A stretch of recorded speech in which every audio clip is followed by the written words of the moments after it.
نو د طلاق و الفاظو کې به ګوره ډېره زیاته ګزاره کوې. مونږ له اکثر بیا راشي که نه چې کوم خاوند ښځې له طلاق ورکړي خاص سړی به راشي یاره جي یو تپوس ته نه کو یو سړي چې تا ښځې له طلاق ورکړی دی د هغه د مسئلې تپوس ته نه کو. مونږ خو پېژو چې سړی هم دا دی طلاقي هم دا ناست دی درته خو ځان خو نه ښایي که نه یاره جي دغسې د ما یو دوست دی یو ملګری مې دی او د خولې نه یې څه ګډې وډې ایستې دي نو چې دا ځان ستړي که زه یم وروره مونږ داسې مسله نه بیانه کوو سړی په خپله راوله لکه طلاق خو بلا قسمونه دي سړی تر هوله مونږ ته یې کېنوه چې مونږ ته پوره یاره جي ما نه دا غلطي شوې ده نه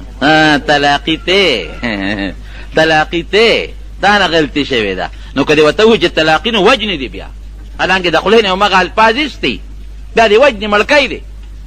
نو دې کې به بیا څه وایي یاره جي څه غوسه وم ښه داسې غوسه ډېر سخت غوسه ومه نو د دا خیال چې ګنې په غوسه کې به طلاق نه کېږي. زه یم وروره چې ښځې سره ناست دی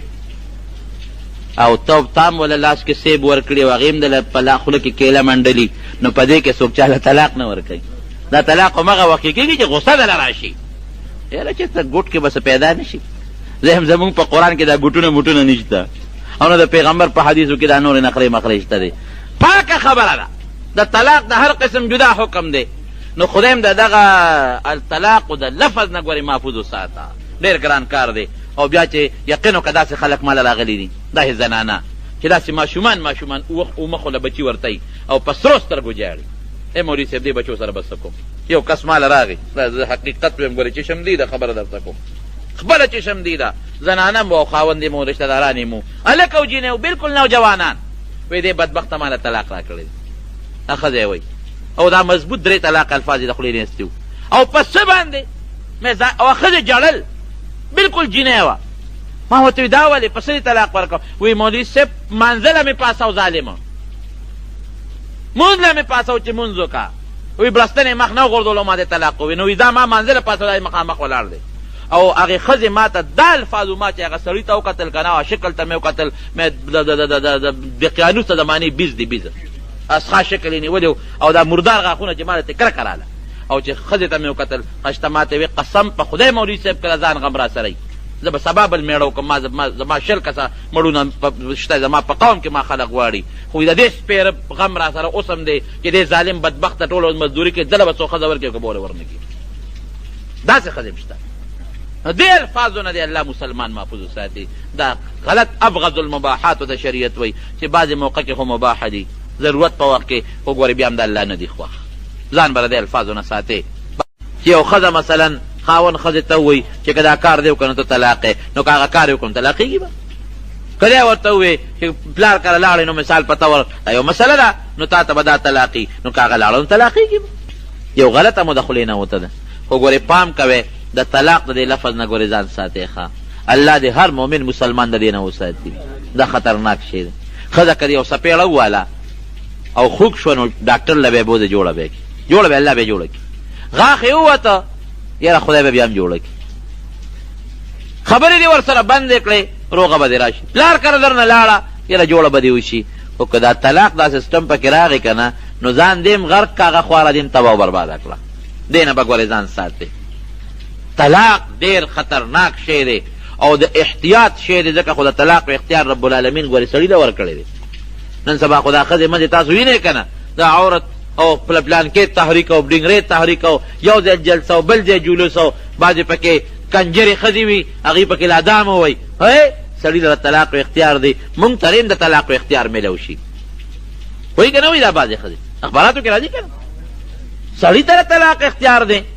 یو ښځې پکې لادام ویلي وی سړي 4 ښځې کولی شي مونږ ته دې اجازت میلاو شي چې مونږ هم 4 مړونه وکړو. مې دا چې کومه ښځه دا خبره کوي هغې دا تپوس ولې کوي هغه خو 4 نه زیات مړونه یې کړي.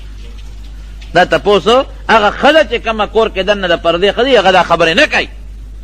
بهر کیف. نو دا پکې لا بعضې ښځې دام وایي مې الله لوی بادشاه دی الله ښه پوهېږي علیم خبیر دی چې دا اختیار د طلاق چاله ورکومه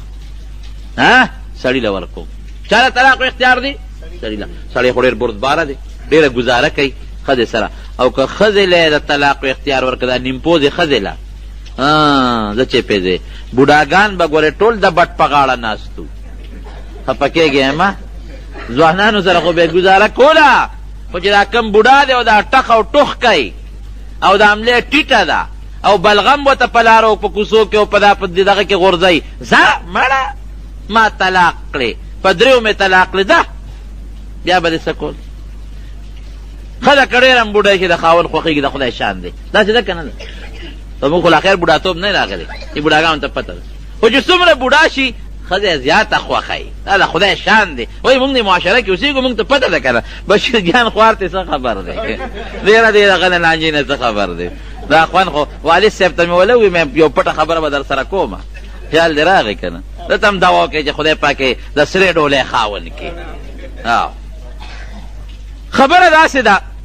خبر چې پلار ورسره روان دی او که څه چل دی غږ غم وله نه کوي. به هر کیف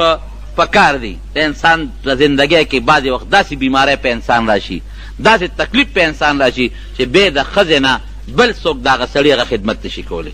نو سړی ګورې الله پکې دا صفت پیدا کړی دی، بوډا کېږي او ښځه هم بوډۍ کېږي، ډېره د ښځې سره ډېره زیاته ګزاره کوي، انتهایي زیاته ورسره کوي، خو ګورې دا ښځه د مجبورۍ نه خپل خاوند سره ګزاره کوي. دا درته ګورې دا حقیقت وایم. ګنې چې ښځه بوډۍ شو او خاوند دې بوډا شو ټخ ټوخ کوي چې وس یې کېږي چې په دا چمغړت وله ګوتې کړي او سات یې وباسي، دا ماته پته ده. ځکه خو الله اختیار دی ښځې لا طلاق ونه دی ورکړی. دا سړي به ټوله ورځ هم دې بازارونو کې په فوټپاتونو ناست و او سیا به شپېلۍ به خوله کې منډلې او چا به تورړی غږول او چا به شپېلۍ غږول او چا به یو ځای د یو کس غلامي کول او چا به بل ځای جومات کې بورقې راستي جوماتونه به یې صفا کول. لکه ولې غږ به هم نه شو کولی چې یاره څه ویلي شو، ښځې طلاق کړي، یو بل سره به یې جړا پریاد کول. نو خبره دا ده چې الله لوی بادشاه دی، ګورې دا به مونږ منو. الله حکیم دی او علیم او خبیر، دا به تاسو ټول منئ او دا به مونږ منو چې د الله یو کار د حکمت او د علم نه ګورې خالی نه دی.